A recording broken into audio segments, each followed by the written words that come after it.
ایک شخص نے کہا جناب اس نے لمبے بال رکھے ہوئے تھے، بال کندھوں تک، مرد اگر زلفیں سمجھ کے رکھے تو کندھوں تک، بلکہ کندھوں سے بھی تھوڑے اوپر ہی بہتر ہے، کندھوں کے نیچے یوں بال لٹکائے ہوئے۔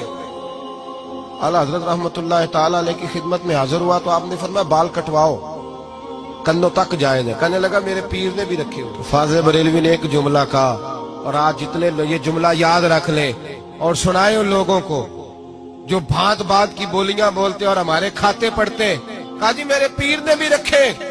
ایک جملہ اعلیٰ حضرت کا ہزاروں لیکچروں پر بھاری ہے۔ فرمانے لگے کیا کہا تیرے پیر نے بھی رکھے؟ فرمایا شریعت نبی پاک کی چلے گی، تیرے پیر صاحب کی نہیں چلے گی، شریعت رسول اللہ صلی اللہ علیہ وسلم کی چلے گی، تیرے پیر صاحب کی سنبھال کے رکھ۔ اگر تیرے پیر نے رکھے ہوئے تینے کٹوا، وہ فعل حرام کرے گا تو تو بھی کرے گا، بالکل کسی صورت بھی درست نہیں ہے، منع فرما دیا 100%۔